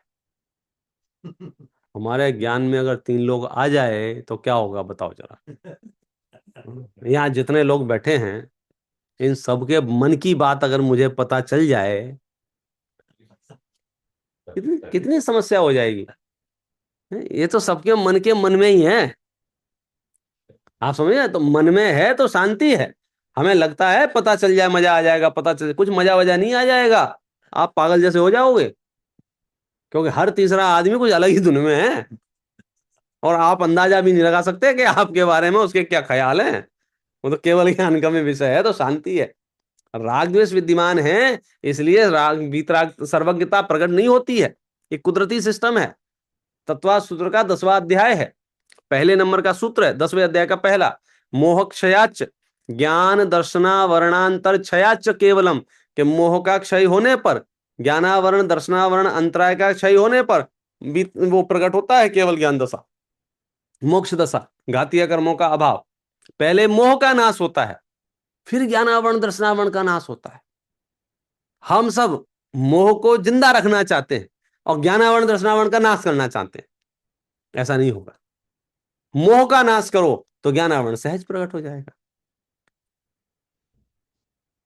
वापस 7 तत्वार्थ की चर्चा चल रही है। क्यों चल रही है, इसके श्रद्धान के बिना सम्यक दर्शन नहीं। सम्यक दर्शन कठिन तो नहीं लग रहा है, देखो थोड़ा तो है। इतना ही सरल होता तो हर आदमी लिए घूम रहा होता। ख्याल में आता है, थोड़ा तो कठिन है। कठिन माने कष्टकारक नहीं है, कठिन माने दुर्लभ है। मुझे एक एक शब्द खोलने पड़ते हैं, शब्दों के अर्थ बदल जाते हैं। कठिन शब्द माने ऐसा नहीं है कि कष्टकारक हो। जैसे ये कोई भाषण दे रहा था, वो कह रहा था जैन दर्शन इस धरती का सबसे कठिन दर्शन है, सबसे कठिन। सही बात है ये? सही बात है। आचरण कठिन है इसका, कठिन है, कठिन है आचरण जैन दर्शन का। जैन दर्शन के सिद्धांत, जैन दर्शन के जो भी प्रिंसिपल हैं, उनका पालन करना कठिन है। कठिन माने, कठिन माने कष्टकारक है, तकलीफ होती है। क्या होता है? सबके लिए इजी नहीं, श्रद्धा में आ इजी, इजी नहीं मतलब अवेलेबल नहीं है। है, इसलिए डिफिकल्ट लगता है। मतलब मैं वही क्लियर करने की कोशिश कर रहा हूँ, और 3 बार इसलिए रिपीट किया कि वर्ड जो लिखा हुआ है जैन दर्शन कठिन है, तो ये मैं मानता हूं कठिन माने ब्रैकेट में लिखो दुर्लभ है, रेयर है, सबको सुलभ नहीं है इस धरती पर, बहुत दुर्लभ है, बहुत दुर्लभ है जिन शासन, लेकिन कष्टकारक नहीं है। आप जब जैन दर्शन को समझने बैठे या जैन दर्शन को जानने बैठे या जैन दर्शन को पालन करने की सोचें, तो दुर्लभ है, रेयर है, लेकिन कष्टकारक नहीं है, कठिन नहीं है। ये देश में, ये देश में बड़ी गाड़ी खरीदना, कौन सी है सबसे बड़ी गाड़ी, कौन सी है ये? होगी, कोई सी भी होगी, अपन जो देख लो, कौन सी गाड़ी? टेस्ला? अब तो पुरानी हो गई है। हाँ, हाँ, जो भी है, रोल्स रॉय। हाँ चलो, रोल्स रॉय। तो रोल्स रॉय खरीदना बोलो सरल है कि कठिन है? हम्म। अब कठिन का मतलब क्या है? कठिन माने रेयर है, सबके सब, लेकिन इसका मतलब नहीं है जो रोल्स रॉय खरीदते हैं और उसको चलाते हैं तो उनके कोई कांटे चुभते होंगे, तकलीफ होती होगी, ड्राइविंग करने में प्रॉब्लम होती होगी। कठिन माने दुर्लभ है, इतने सारे नोट चाहिए, लेकिन जिसके पास हो मजे मजे हैं। उदाहरण तो यही है ना। तो रोल्स रॉय का लेना कठिन नहीं है, कष्टकारक नहीं है। ऐसे ही जैन दर्शन का जीवन में अपनाना कष्टकारक नहीं है, कष्टकारक नहीं है। अब बड़ा मुश्किल हो रहा है, हमारा दिमाग में बैठा हुआ है, क्या बैठा हुआ है? बहुत कष्ट है भैया, बहुत कष्ट हैं। सुनो, तुमने जैन दर्शन को समझा नहीं है। आनंद का मार्ग है, पूरे विश्व में सबसे ज्यादा आनंद कहीं है तो जैन दर्शन के परिपालन में है। ये तो मिथ्या दृष्टियों की पंचायत है कि भाई साहब रात्रि भोजन छोड़ के देखो तब पता चलेगा। ये जो भाषा बोलते हैं ना, ये अज्ञानी अहंकारी भाषा बोलते हैं। आप तप तप के देखो तब पता चलेगा, मतलब आपको मजा नहीं आ रहा है मोक्ष मार्ग में? मतलब आपको हर्ट हो रहा है, आपको तकलीफ हो रही है, आपको आनंद नहीं आ रहा है? आपकी भाषा होनी चाहिए, अरे एक बार पाल के देखो भाई साहब मजा आ जाएगा। हाँ। जब से रात्रि भोजन, अच्छा रात्रि में भोजन नहीं करना ये कष्टकारक है कि आनंददायक है?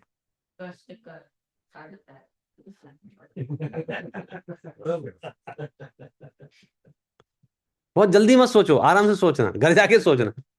रात्रि भोजन का त्याग आनंददायक है कि कष्टकारक है? तो नहीं दुर्लभ है, हर किसी के बस की बात नहीं है। ताकत चाहिए, इतने सारे अच्छे परिणाम चाहिए तब जाए। लेकिन जिसके जीवन में अगर ये है, उसका जीवन निर्मल है कि विकृत है? आप उससे पूछो। जिन परिवारों में भाई साहब रात्रि भोजन का त्याग है, उनकी जिंदगी 10 साल बढ़ जाती है उम्र उनकी। सच बता रहा हूं, लिख के दे रहा हूं। बोले कैसे? रोज 6 घंटे बचते हैं। भाई आपने रात्रि भोजन का त्याग किया, सूर्यास्त से पहले भोजन कर लिया, अब जो सूर्यास्त हो गया उसके बाद आप फ्री हैं।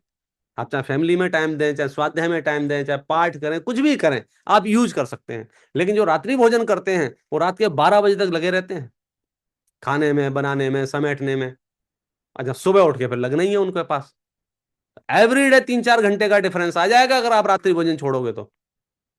लाइफ आनंदमय हो जाएगी।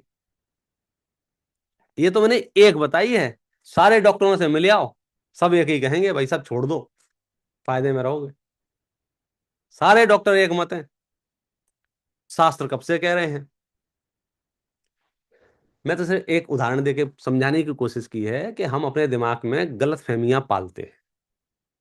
हमने तो तप शब्द है ना, तप शब्द का अर्थ ही कष्ट कर दिया है, जबकि शास्त्रों में तप शब्द का अर्थ आनंद लिखा है, क्योंकि निर्जरा है वो।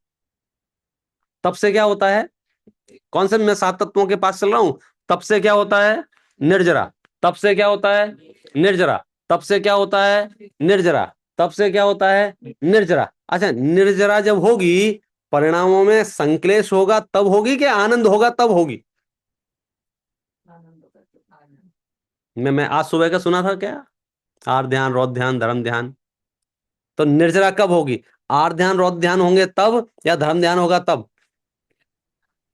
तो संक्लेश, संक्लेश परिणाम क्या है? आर रौद्र ध्यान। निर्मल परिणाम आनंद रूप है। तो अगर कष्ट की अनुभूति कर रहे हैं आप, तो आपको निर्जरा नहीं हो सकती।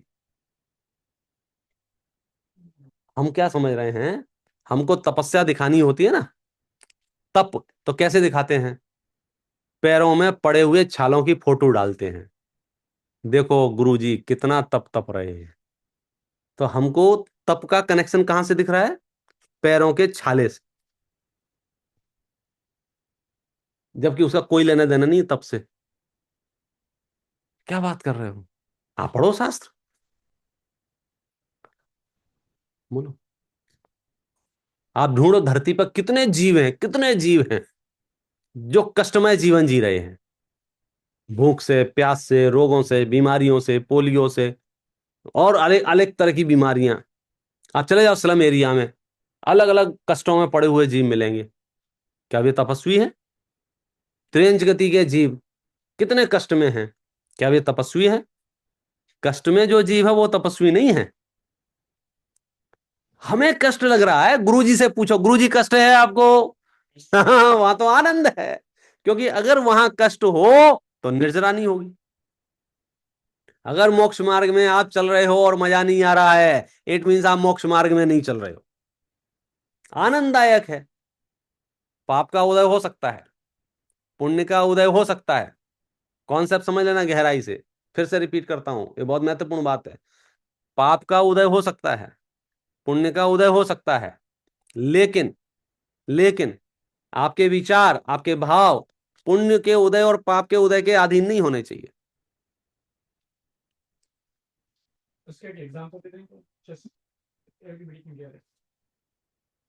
आपका उदय हाँ, हमारे माइंड सेट पता है कैसा है? हम सुख की कल्पना कर रहे हैं, सुख के सुखी हो रहे, सुखी रहे, लौकिक में भी और मोक्ष में भी, पारलौकिक में भी। लेकिन हमारा सुख कैसा है? इमेजिनेशन में हम सोच रहे हैं बाहर में सब अनुकूलता बनी रहे तो मैं सुखी हो जाऊंगा।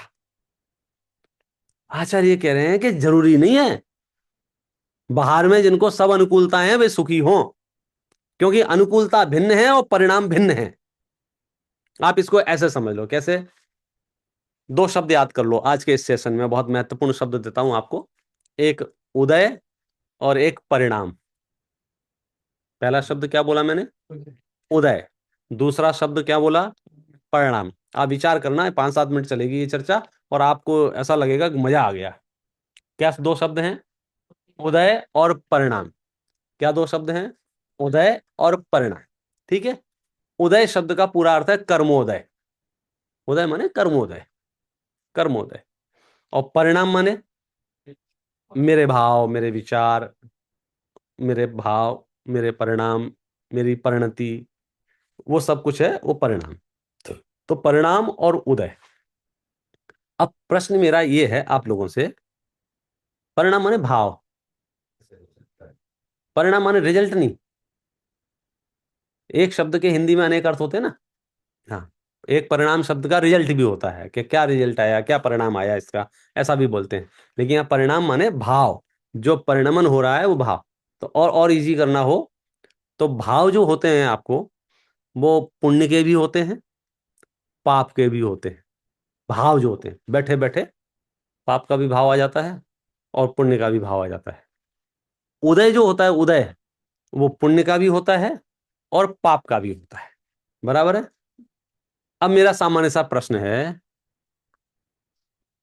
कि जो भाव होते हैं पुण्य के या पाप के, ये कब होते हैं, कैसे होते हैं? समझो एक भाव को पकड़ो, पाप का भाव। तो ये जो पाप का भाव आता है आपको, पाप के उदय में आता है या पुण्य के उदय में आता है? पाप के उदय में पाप का भाव आता है। पाप, पहले उदय और भाव समझो क्या है। उदय, पहले उदय समझाओ, उदय माने क्या है? कर्म का उदय। मतलब ये समझ लो कि जो मैंने कल कहानी सुनाई थी आपको शॉर्ट में, तीर्थंकर आदिनाथ भगवान की, कि उनके पिताजी कुलकर थे और बेटा चक्रवर्ती था, खुद तीर्थंकर थे, और 6 महीने तक उन्हें भोजन नहीं मिला। ये क्या है? उदय। ये क्या है? ये नजारा, ये तमाशा किसका है जगदीश भाई? उदय का तमाशा। ये उदय चल रहा है उनका। अच्छा, उनके परिणाम कैसे चल रहे हैं? अपसेट हो रहे हैं, संक्लेश कर रहे हैं, आर्त ध्यान कर रहे हैं, समाज को भला बुरा कह रहे हैं मंच से माइक लेके, बिल्कुल अपने शिष्यों को बैठा के समाज को सुधरना चाहिए, ऐसे भाषण चल रहे हैं उनके। नहीं। परिणाम कैसे हो रहे हैं उनके पाप के? अंतर समझ में आ रहा है आपको? दो अलग अलग चीजों का। हमारे साथ क्या होता है, को इंसिडेंस समझ लो इसको, जब पाप का उदय आता है ना, तो परिणाम भी पाप के हो जाते हैं। हमारे पाप का उदय आए तो हम अपसेट हो जाते हैं। हम पूछते हैं भाई साहब आप अपसेट क्यों हैं? अरे यार 2 लाख रुपए का घाटा हो गया है यार। तो 2 लाख रुपए का घाटा, ये क्या है? पाप का उदय। और अपसेट क्या है? पाप के परिणाम। और खास बात क्या है पता है? पाप के उदय का पाप के परिणाम से कोई लेना देना नहीं था। हमने बना लिया है कि जब जब पाप का उदय आएगा मुंह लटका के बैठेंगे, जबकि सच्चाई यह है कि पाप का उदय बाहर में आ रहा है। आदिनाथ भगवान के पाप का उदय आया, मुंह लटका के बैठे? नहीं बैठे। हमारे पाप का उदय आता है, हम क्या करते हैं? मुंह लटका के बैठ जाते हैं। ये अंतर है मोक्ष मार्गियों में और हम में। अकेले आदिनाथ भगवान की बात नहीं कर रहा हूं। रामचंद्र जी के पाप का उदय आया, निकलो यहां से, 12-14 साल के लिए निकलो यहां से, पाप का उदय आया। रामचंद्र जी ने क्या किया? मुंह लटका के बैठ गए, अपसेट हो गए। उदय पाप का आया लेकिन परिणाम पाप के नहीं किए।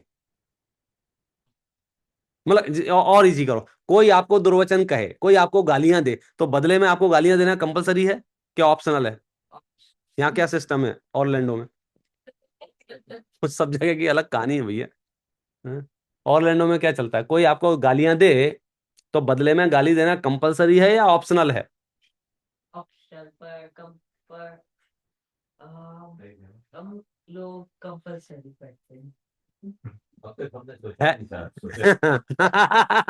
ये भूपेंद्र भाई का अच्छा है। बोले हम बोले अगले साल पता, अगले साल मिलना हमसे तब बताएंगे अभी। नहीं, ये बच्चा अच्छा बोला कि है तो ऑप्शनल लेकिन हमें कंपलसरी लगता है।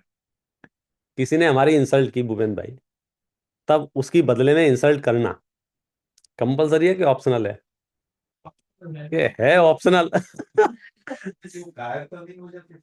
ये जो थॉट अब समस्या यही है, पूरी दुनिया जैसे कायरता कह रही है, मोक्ष मार्ग के पथिकों से वीरता कह रहे हैं। इसलिए हमारा मोक्ष मार्गियों से बनती नहीं है। हमें लगता है ये बेवकूफ है। हम एक्चुअली, सच बात ये है, हमने कभी डेप्थ में जाके कायर शब्द की व्याख्या नहीं समझी, वीर शब्द की व्याख्या नहीं, हमने कभी विचार ही नहीं किया है। आचार्यों ने खूब लिखा है, खूब लिखा है।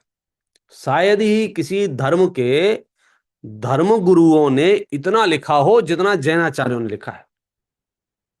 पूरे विश्व के धर्म एक तरफ, पूरे विश्व के धर्म एक तरफ, उनके धर्मशास्त्र एक तरफ, और जैन धर्म के धर्मशास्त्र एक तरफ। इतना ज्यादा लिखा है आचार्यों ने, क्योंकि पूरा धर्म ही एजुकेट करने का था। समोसरण में हमारे भगवान लोगों के दुख हरते हुए आशीर्वाद नहीं देते थे। हमारे भगवान समोसरण में बैठ के लोगों को एजुकेट करते थे।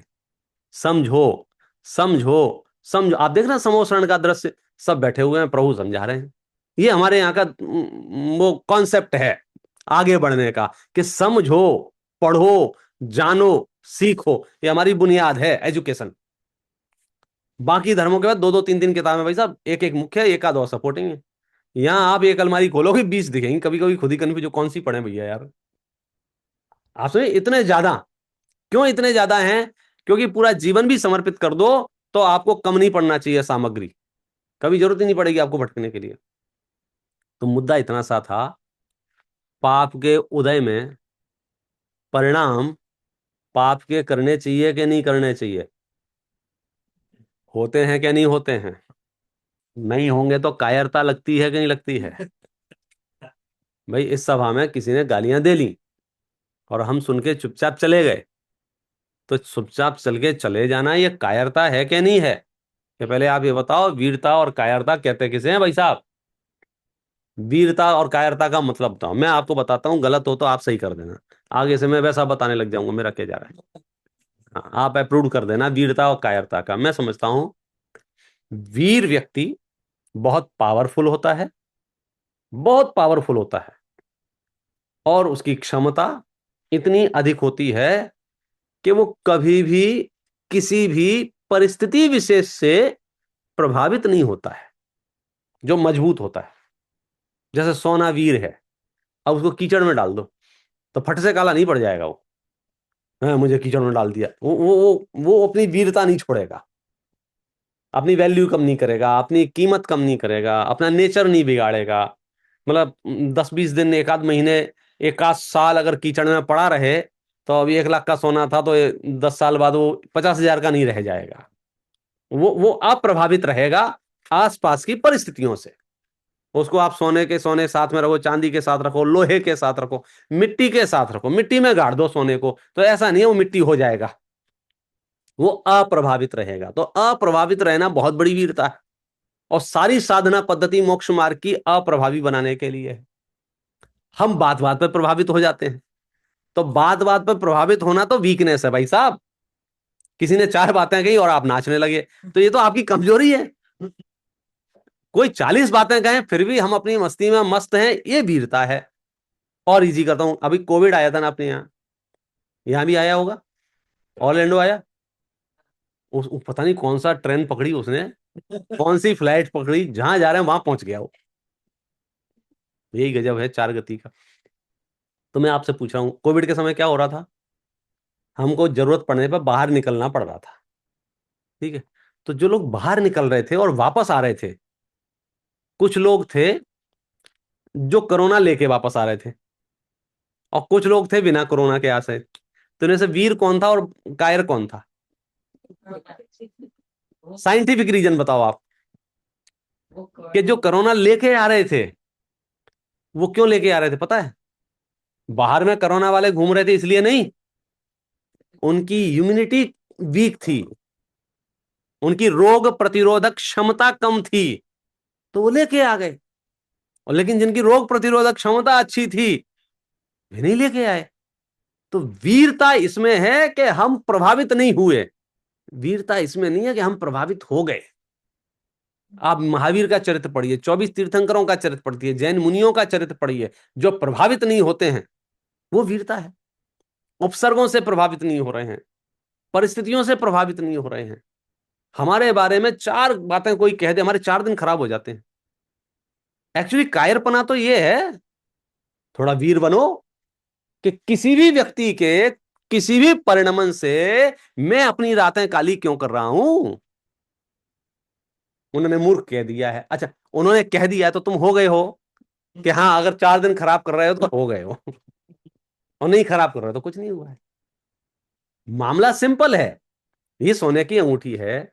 आप सब मिलके इसकी आलोचना करें, आप सब मिलके इसकी निंदा करें, आप सब इसके बारे में नेगेटिव बातें फैलाएं, आप जो मर्जी आए सो करें, ये 10 ग्राम से 0.25 ग्राम की होगी क्या? इतने नेगेटिव लोगों के बीच में रह के अपनी वैल्यू कम होगी करेगी क्या? तो आपकी कंप्लेंट गलत है ना। कौन सी? हमारे आसपास लोग अच्छे नहीं हैं। अरे तुम तो अच्छे हो ना, पर तुम्हें अपने परिणामों का फल मिल जाएगा। या आसपास के लोगों को क्या होगा? उन्हें अपने परिणामों का फल मिलेगा। तो वीरता किस बात में है? कि अब कोई 4 गाली दे या 40 गाली दे, हम अपनी मस्ती में मस्त रहेंगे, हम रिएक्ट नहीं कर रहे हैं, हम उसमें नहीं उलझ रहे हैं। ये वीरता है। हम वीर रह पाए या ना रह पाए, लेकिन जब ना रह पाए तो ये माने आज हम कमजोर पड़ गए। ये हमारी कायरता थी कि सामने वाले ने 2 बातें कही थी, हम 4 सुना के आ गए। हम 4 सुना के आ गए, ये वीरता नहीं है। ये वीरता मूर्खों के यहाँ है, ये वीरता आतंकवादियों के यहाँ है। ये बम पटक दो और अपने आप को बोल दो वीर हो तुम, इसको वीरता बोलते हैं? वीरता का मतलब समझ आया? आप पार्श्वनाथ ध्यान कर रहे हैं और कमठ उपसर्ग कर रहा है, तो बोले कमठ वीर है या पार्श्वनाथ वीर है? काय के वीर है? मार खा रहे हैं। अब अपनी भाषा में मार खा के आ गए तुम। हाँ, बोले हमारे यहाँ मार खाने वाले वीर होते हैं, मारने वाले वीर नहीं होते हैं। कठिन पड़ेगा भाई साहब संसार से मोक्ष का मार्ग, क्योंकि विपरीत डायरेक्शन है ना। हम बार बार कषाय करके संसार में रहना चाहते हैं और मोक्ष में जाने के लिए कषाय छोड़नी है। तो हमारी जो साधना पद्धति है वो ये कह रही है कि उदय पुण्य का आए या पाप का आए, मैं उससे अप्रभावित रहूं तो मेरे मोक्ष की यात्रा संपन्न होगी। और जनरली मैं प्रभावित हो जाता हूं, पुण्य के उदय से प्रभावित हो जाता हूं या पाप के उदय से प्रभावित हो जाता हूं। अब मैं आपसे कुछ प्रश्न पूछ के इसको कंक्लूड कर देता हूं। अच्छा, पाप के उदय में पुण्य के परिणाम हो सकते हैं क्या नहीं? हो सकते हैं। जैसे उदाहरण देके बताओ, बोलने से नहीं मानेंगे हम। फॉर एग्जाम्पल बताओगे तो मानेंगे। देन देव भक्ति क्या है, देशभक्ति एंड धर्म भक्ति कैसे करें बिना प्रभावित हुए? अब वो चक्कर यही है, पहले सेशन में हमने तय कर लिया था मोक्ष चलना है, और अब हम सोच रहे हैं लोगों से कैसे माथा मारें। हम ये कह रहे हैं कि मोक्ष चलना है कि हाँ, तो लोगों से माथा मत मारो। जो जिस भूमिका में है उसकी अनुसार उसको भाव आएंगे, लेकिन इंटरनल एनालिसिस से हमको ये करना पड़ेगा ये ठीक था कि गलत था। हम कमजोर लोग हैं, सच बात में हम अनादिकाल संसार में घूम रहे हैं, तो हमारे साथ दुर्व्यवहार होता है तो हमारे परिणाम खराब हो जाते हैं। लेकिन हमें खुद संभल के उठना पड़ेगा और सोचना पड़ेगा, यार मैं परिणाम खराब क्यों कर रहा हूं? मैं वहां से यहां तक आया, रास्ते से यहां तक आया, 3 कुत्ते भौंक रहे थे, घर जाके मैं सोच रहा हूं आज मुझे ऊपर कुत्तों ने भौंका, तो लोग समझाएंगे तुम क्यों सोच रहे हो यार, जो सोच रहे हैं कुत्ते सोचे। पॉइंट समझ में आ रहा है? वो जिस पर्याय में थे, वो जिस परिस्थिति में थे, उनको क्या लगा, मुझे उनकी भाषा नहीं समझती है, हो सकता है कुत्तों को मुझसे डर लगा हो सकता है उन्हें कुछ और भाव उत्पन्न हुआ तो उन्होंने भौंका, उन्होंने अपना काम पूरा किया। मैं अपसेट क्यों हो रहा हूं? 4 मिथ्या दृष्टि मेरे बारे में क्या बात कर रहे हैं, ये मेरी चिंता का विषय नहीं है। उन्होंने ऐसा कह दिया है, उन्होंने ऐसा कह दिया है, अरे पूरा विश्व क्या कर रहा है। जैन दर्शन का इंटरनल कॉन्सेप्ट समझना, दुनिया में ऊपर ऊपर से बातें चलती हैं, अच्छी लगती हैं सुनने में। कौन सी अच्छी लगती है? कि भाई साहब टॉक्सिक लोगों के बीच में नहीं रहना चाहिए, नेगेटिव लोगों के बीच में नहीं रहना चाहिए, नेगेटिव जगह पे नहीं जाना चाहिए, ऐसी बातें सुनने में अच्छी लगती हैं। लेकिन क्या करोगे? आत्महत्या करोगे? आप क्या करोगे? टॉक्सिक लोगों से बचने के लिए क्या करोगे? अच्छा बताओ, घर छोड़ोगे, गांव छोड़ोगे, क्या करोगे? हाँ, एक उपाय है, ये समझ लो कि कितने ही जहरीले लोग हों, जब तक तुम नहीं चाहोगे तुम्हारे ऊपर जहर नहीं चढ़ेगा। जहर को तुम एंट्री दोगे तो चढ़ेगा। मतलब मैं पता नहीं अपनी बात समझा पा रहा हूं कि नहीं समझा पा रहा हूं। हम घर नहीं बदलेंगे, हम परिवार नहीं बदलेंगे, हम गांव नहीं बदलेंगे। क्यों? वो कर्माधीन है। जब तक जो संयोग मेरे उदय में है हमें भुगतने पड़ेंगे। हम धोखे में ना रहें कि हम कुछ कर सकते हैं। कर्मोदय में हम कुछ नहीं कर सकते हैं। जो माता पिता मुझे मिले हैं, ज्यादा दिमाग ना लगाओ। जो बच्चे हैं सो हैं, जो पत्नी है सो है, पति, जो संयोग हमारे पास है वो कर्माधीन संयोग है। हम क्या जुगाड़ कर रहे हैं? कोई और संयोग मिल जाए, कोई और। सुनो, जब तक तुम्हारा उदय नहीं पलटेगा तुम जिस संयोग में जाओगे वहां दुखी रहोगे, और तुम्हारा उदय पलट जाएगा यही संयोग सुखी हो जाएंगे। शत्रु मित्र बन जाते हैं, पढ़ो शास्त्र, देखो जीवन, शत्रु मित्र बन जाते हैं, मित्र शत्रु बन जाते हैं, सगे भाई जान लेने पर उतारू एक दूसरे की, सगे भाई। और जैसे कोई लेना देना नहीं, वो परम उपकार कर रहा है। ये क्या चल रहा है? मेरा कर्म का उदय चल रहा है, कोई फर्क नहीं पड़ रहा है। किस बात से? कि लोग कैसे हैं, हिंदू हैं कि मुस्लिम हैं कि सिख हैं कि ईसाई हैं कि क्रोधी हैं कि मानी हैं कि मायावी हैं कि लोभी हैं, लोग कैसे हैं? तुम्हें सिर्फ विचार करना है हम कैसे हैं, क्योंकि हमें अपने परिणामों का फल भोगना है, लोगों के परिणामों का नहीं। क्यों? क्योंकि लोग तो लोग हैं भैया, अनंत हैं। कोई छिपकली के रूप में, कोई मच्छर के रूप में, कोई मक्खी के रूप में, कोई चमगादड़ के रूप में, कोई मगरमच्छ के रूप में। आप किस किस के बारे में क्या क्या सोचोगे, कब तक सोचोगे? तुम्हें सिर्फ अपने परिणामों को ध्यान रखना, मोक्ष मार्ग सुगम हो जाएगा। तकलीफ यह है कि हम पूरी दुनिया को मैनेज करना चाहते हैं। हम कह रहे हैं आज ही इस्तीफा दे दो मैनेजर पद से, हमें किसी को मैनेज नहीं करना। जिसको चिंघाड़ना है चिंघाड़े, भौंकना है भौंके, ढेंचू ढेंचू करना है ढेंचू ढेंचू करे। मैं जिसकी जो परिणति है वैसा करे, उसे घृणा नहीं है। जैसे गधे ने ढेंचू ढेंचू किया तो मेरे घृणा का पात्र नहीं है। उसकी परिस्थिति, उसकी पर्याय ऐसी है कि वो ढेंचू ढेंचू करता है। उसकी परिस्थिति भौंकने की है तो भौं भौं करता है। उसकी परिस्थिति चिंघाड़ने की है तो चिंघाड़ता है, दहाड़ने की है दहाड़ता है। तो जिसकी जो परिणति है वो करता है। ये सम्यक दृष्टि है कि मिथ्या दृष्टि है? कि जो भी है, अब इसका परिणमन कैसा होगा? अब इसके किसी भी परिणमन से यदि मेरा मन दुख हो रहा है, मतलब मैंने अभी शास्त्राभ्यास में वीक हूं, मैं कमजोर हूं। हु आर यू दुखी करने वाले? आप कौन होते हैं मुझे दुखी करने वाले? बोले हम अगली साल से आपको बुलाएंगे नहीं। अच्छा, तो हम दुखी हो जाएंगे? क्या है? मतलब अपने ब्रेन को तैयार करना होगा हर उस परिस्थिति के लिए जो दुनिया में हो रही है। हम भयभीत हैं, हम घबराए हुए हैं कि साहब अब अशक्त अवस्था हो रही है, अब वृद्धावस्था हो रही है, अब पता नहीं कल क्या हालत हो जाए, कल कहीं गिर पड़े और हमें कोई उठाने नहीं आए तो सुखी होने का उपाय बताऊं? उठने का प्लान छोड़ देना। ऐसा कैसे छोड़ देना? अरे यार फिर नहीं समझ में आया क्या बोल दिया है। क्योंकि जो परिस्थिति आपके हाथ में नहीं है, आप उसे क्यों कंट्रोल करने की सोच रहे हैं? आप इस गति में जब इस गति में आए थे, याद करो आप कितने सक्रिय थे, कितने एक्टिव थे, कितना बोलना जानते थे, कितना बात करना जानते थे। भूख लगती थी तो रोते थे, खुजली होती थी तो रोते थे, दर्द होता था तो रोते थे, हर प्रॉब्लम के लिए रोते थे बस। और हमारा पुण्य का उदय होता था तो आसपास वालों को रीजन पता लग जाता था कि क्यों रो रहा है। और हमारा पुण्य का उदय नहीं होता था तो पैर में दर्द होता था और हाथ दबाया जाता था। हाथ में दर्द होता था, गले में वो बोले ऐसे ऐसे कर रहा था, इसके कान में दर्द हो रहा है, और खुजा रहा था वो, उसमें उसमें तेल डाल रहे हैं। उसको खुजली हो रही थी तो ऐसे ऐसे कर रहा था। बोले रो भी रहा है और ऐसे ऐसे भी कर रहा है, रो तो पेट दर्द से रहा है, कीड़े पड़ गए हैं। तो आपका उदय हो तो आपको इलाज मिल गया, उदय नहीं था तो इलाज नहीं मिला। सामने वाला अंडरस्टैंड कर पाएगा। तो जीवन के हर परिस्थिति में आपको एक क्षण भी तनावग्रस्त होने की जरूरत नहीं।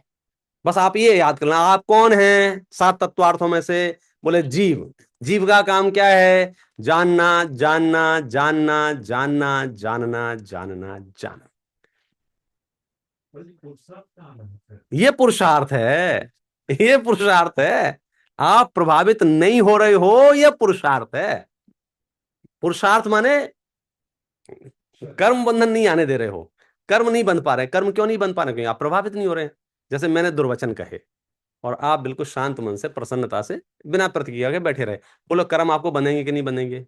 नहीं बनेंगे। लेकिन आप प्रभावित हो गए तो कर्म बन गए। तो पुरुषार्थ किसमें है? प्रभावित होने में कि प्रभावित नहीं होने में? जानन जानन जा मुनिराज ध्यान में क्या करते हैं? जानन जानन जानन जानन। अनंत परमात्मा क्या करते हैं? जानन जानन जानन जानन। स्वभाव रूप परिणमते हैं। जानन हार ही जानने में आ रहा है ना, हर पल हर क्षण। आबाल गोपाल सबको सुलभ भगवान आत्मा की जो हम बात कर रहे हैं, वो मैं जीव तत्व हूं, वो मेरा स्वभाव है, वो मेरा नेचर है। हम स्टेप बाय स्टेप आगे बढ़ रहे हैं। तो हमारा एक बेसिक स्टेप, आप कब खुश रहेंगे? पुण्य के उदय में क्या पाप के उदय में? बोले खुश रहने का पुण्य और पाप के उदय से क्या लेना देना है? ये बात जिस दिन आपको समझ में आ जाएगी, आप जहां हो, जिन हालातों में हो, वहां आप खुश रहोगे। घर में हो या अस्पताल में हो, धनवान हो या निर्धन हो, रूपवान हो या कुरूप हो, शरीर आपका साथ दे रहा है या नहीं दे रहा है, आप आत्मा हैं, आप प्रसन्न रहेंगे। क्यों? क्योंकि अब आपने रिमोट कंट्रोल छोड़ दिया अपने हाथ से, मैनेजर पद से इस्तीफा दे दिया। जिस क्षण हमको जैसे लगता है कि शरीर का याद आ गया तो मिथ्या दृष्टि हो गई फिर। नहीं नहीं, चारित्र मोह की कमजोरी से शरीर का याद आना, परिवार का याद आना, शरीर की सेवा करना, परिवार की सेवा करना, ये चारित्रिक कमजोरी है। मिथ्या दृष्टि तो तब होंगे जब शरीर ही मैं हूं ये मान लेंगे। क्योंकि क्रोधादि करना भी 4 प्रकार का है, अनंतानुबंधी वाला, अप्रत्याख्यान वाला, प्रत्याख्यान वाला, संजुलन वाला। तो जैसा कषाय करोगे वैसा नाम पाओगे। प्रयास हमको पुरुषार्थ किस डायरेक्शन में करना है? मोक्ष वाले डायरेक्शन। मोक्ष वाला डायरेक्शन कौन सा है? अप्रभावित रहने वाला, तनाव रहित रहने वाला, चिंता रहित रहने वाला, एंजाइटी रहित रहने वाला, डिप्रेशन से रहित रहने वाला। बोले यार ऐसे कैसे रहूं यार, मेरे तो करोड़ों का व्यापार खत्म हो रहा है। कि तुम कौन से तत्वार्थ हो ये बताओ, कौन से तत्वार्थ हो तुम? बोले जीव तत्वार्थ हैं। आप समझे? तो जीव हो ना, तो जीव के अंदर क्या है? अनंत सुख, अनंत ज्ञान, अनंत, ये हमारा धर्म है। हम उसके आधार से जीवन जिएंगे। धन रहेगा तो भी, नहीं रहेगा तो भी। भाई साहब, अनंत जीव राशि में सिर्फ मनुष्य के पास धन है, बाकी किस जीव के पास धन है? हमें क्या लग रहा है पता है? थोड़े ज्यादा होशियार हो गए हैं, 4 चवन्नियां इकट्ठी हो गई ना, तो हमारा दिमाग कह रहा है कि मैंने बड़ी जुगाड़ से खून पसीना एक करके 4 चवन्नियां इकट्ठी की हैं। और सच्चाई क्या है? तुम्हारे उदय से तुम्हें प्राप्त हुआ है। उदय खत्म हो जाएगा, गायब हो जाएंगे। बड़े बड़े पढ़े लिखे लोग भाई साहब ओटीपी बता रहे हैं और 10-10 हजार, 20-20 लाख ऐसे ऐसे दे रहे हैं दूसरों को। सुन के ऐसा लगता है क्या हो रहा है धरती पे? बोलो, पुण्य बांधने का योग ना हो तो ठग लूट ले मैं आपको, और खुद लूटो ऐसे कह के। ऐसा नहीं कि कोई जबरदस्त, खुद। अभी वहां था मैं शिकागो में, विलास भाई के घर पे, उनकी वाइफ को फोन आया कि आपका क्रेडिट कार्ड स्वैप कर लिया किसी ने। इतना सुनते ही आदमी घबरा जाता, क्या क्या क्या क्या हुआ, क्या हुआ? बोले मैं चेक कर रहा हूँ, लाइन पे रहो। 3 घंटे बात की उसने, ऐसा करो, आप डिटेल दो, अब मैं आपके अकाउंट में $10,000 डाल रहा हूँ, आप चेक करो, आ गए होंगे। उधर से मैसेज भेज दिया उसने, मैसेज आ गया, $10,000 क्रेडिट। हाँ हाँ, आ गए आ गए, अब मैं वापस निकाल रहा हूँ। हाँ साहब वापस निकाल लो। बोले ओटीपी बताओ वापस निकालने के लिए। ओटीपी बताया, गए। 2 मैसेज आए थे, एक में क्रेडिट लिखा था, एक में डेबिटेड लिखा था। डेबिटेड जो लिखा था वो सही था। क्रेडिट जो लिखा था वो खुद के नंबर से उसने भेज दिया था, बैंक का नाम लिख के। क्या करो, कौन रोके पैसे?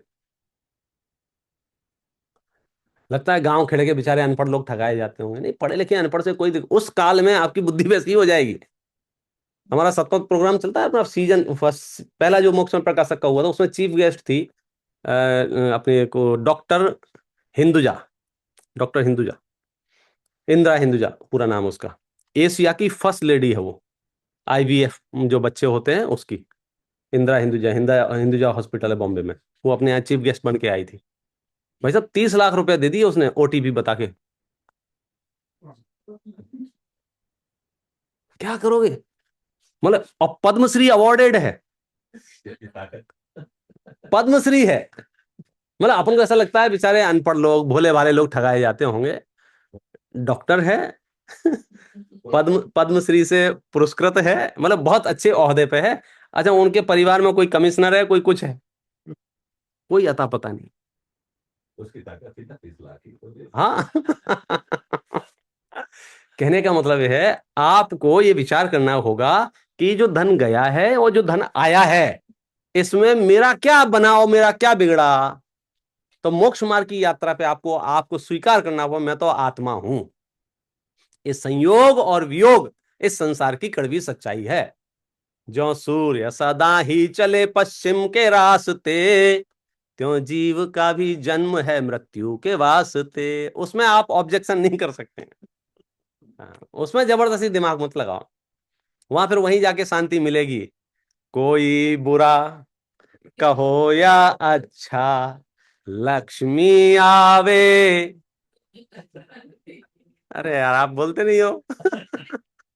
या जावे थोड़ा जोर से बोला करो, मुझे अच्छा लगता है। क्या करें, मन नहीं मानता है।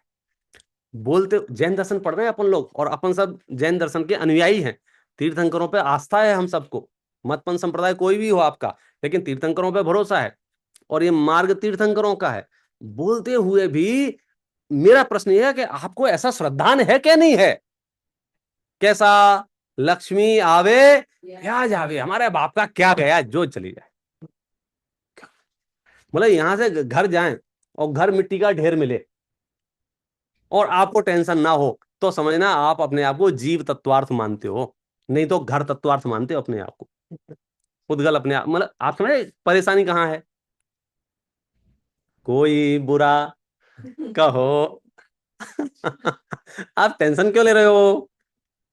ये आनंद की बात है कि टेंशन की बात है? अब पंडित जी उल्टा उल्टा बोलोगे तो टेंशन नहीं होगा क्या? आप पैसे लुटवा रहे हो, घर तोड़वा रहे हो।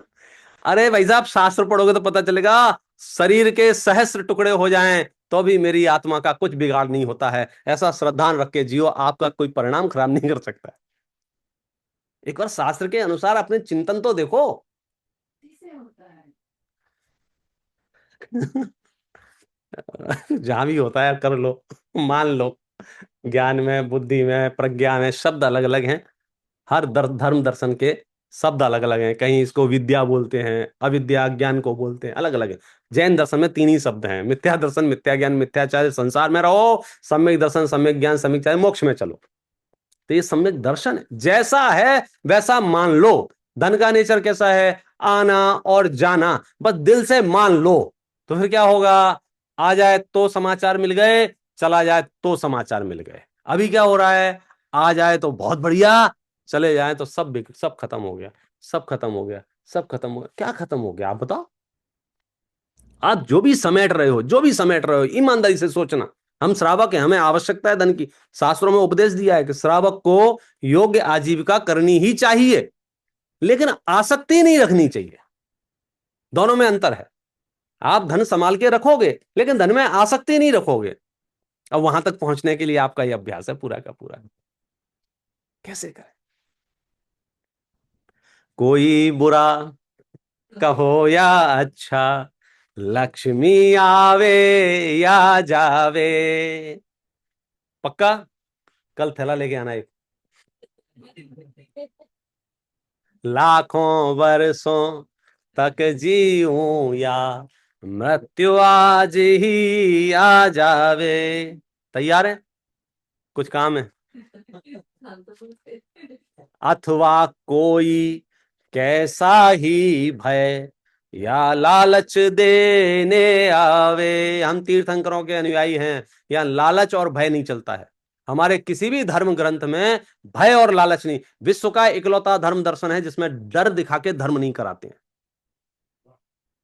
ऐसा इकलौता। यहाँ ऐसा नहीं बोलते हैं तुम भगवान की भक्ति नहीं करोगे, भगवान तुम्हें तमाचा मारेंगे। भगवान बीतरागी हैं, भगवान सर्वज्ञ हैं। तुम भक्ति नहीं करोगे, तुम परेशान रहोगे, अलग बात है। भगवान कुछ नहीं करेंगे। जहां भगवान कुछ नहीं कर रहा है, वहां राह चलता कोई आदमी आपकी नींद खराब करके चला जाए, ऐसा कैसे हो सकता है? सोचो तो। अपना श्रद्धान कितना मजबूत होना चाहिए। कोई सा भी भय, क्या करें? हम कमजोर लोग हैं ना, कायर हैं हम किसी की भी वाणी सुनते हैं, तुमने अगर ऐसा नहीं किया तो तुम्हारे जीवन में संकट आएगा। नहीं नहीं नहीं नहीं, बचाओ बचाओ बचाओ बचाओ। क्या बचाओ बचाओ कर रहे हो भाई साहब? मैं संकट प्रूफ हूं। पढ़ो समय सार। आत्मा अजर अमर है, आत्मा में संकट प्रवेश नहीं करता है। ये जो मोबाइल है ना, ये मैं फोन बात करता हूँ पानी में खड़े खड़े, तो घर वाले घबरा गए, खराब हो जाएगा, खराब हो जाएगा, खराब हो जाएगा। तो मैंने क्या बोला? भाई साहब वाटर प्रूफ है ये, ऐसे कैसे खराब हो जाएगा? रोग शोक, कोई भी परिस्थिति ऐसी नहीं है जो हमारे मन को विकृत कर सके। कोई भी ऐसा संकट नहीं है जो दूसरे मेरे पास भेज सकें।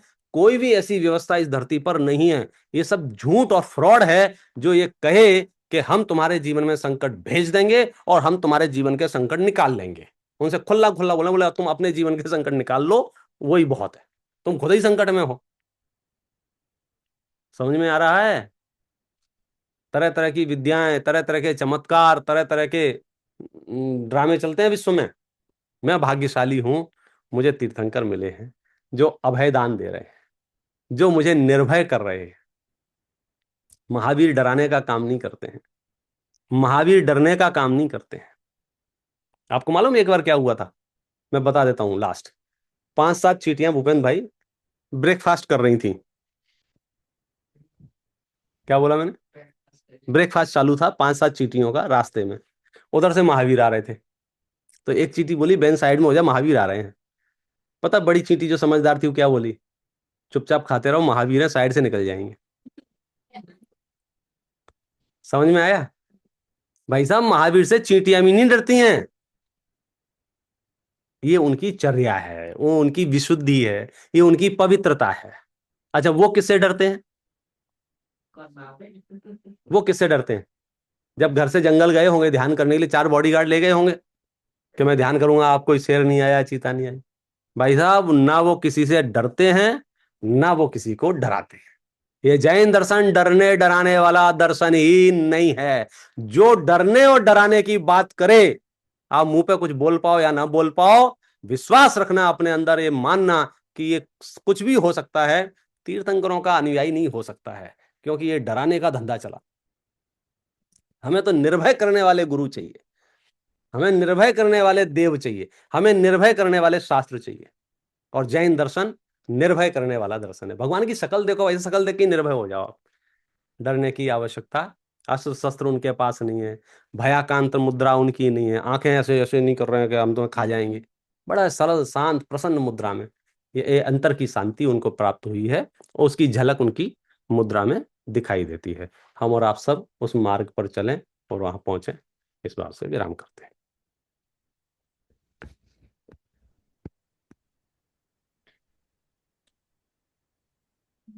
हाँ जी, जय जिनेंद्र, कोई ना कहीं क्वेश्चन हो तो you guys can ask.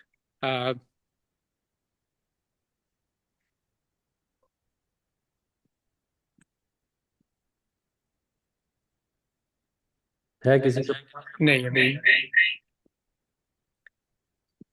Thank you Vipin भाई, आपको बोलना। हाँ जी, नहीं ठीक। थैंक यू विपिन भाई, आज में आपने अपने हमको समझाया कि we are very lucky to be in Jain, कि ये जैन कुल में हमारा जन्म हुआ है, जो दुर्लभ है और ये कष्टदायक नहीं है। So that was a good thing that it builds more strong confident. जो श्रद्धा बोलते हैं वो और ज्यादा जोर कर रही है। और आपने जो उदय और परिणाम के बाद में आज जो बताया, so we all should be very careful. तो कल फिर वापस कल सुबह 9 बजे को, whoever is local here, तो कल देरासर में सुबह 9 बजे से प्रोग्राम चालू होगा और फिर वहाँ पे पूजन भी है। तो whoever can come, that would be nice, and you guys can meet Vipin Bhai also. और कल का लेक्चर सेम टाइम, रात को 8 से 9:30 बजे तक। So we hope to see everybody. Okay. 11 to 1.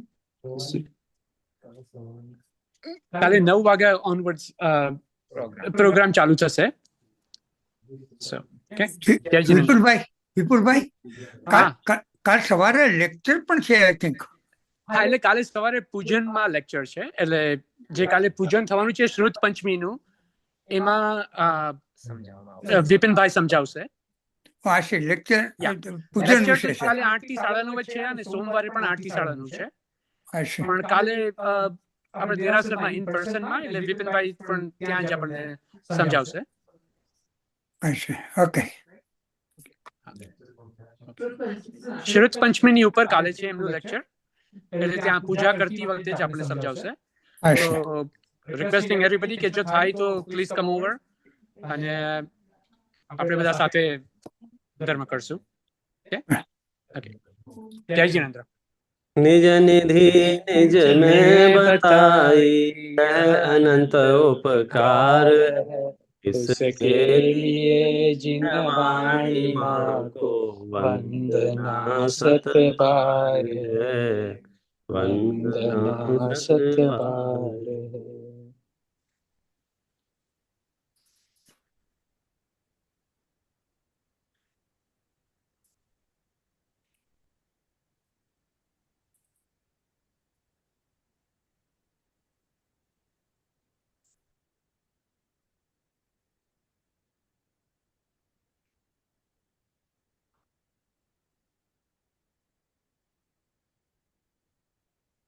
वासंगमयी जिनवाणी माता की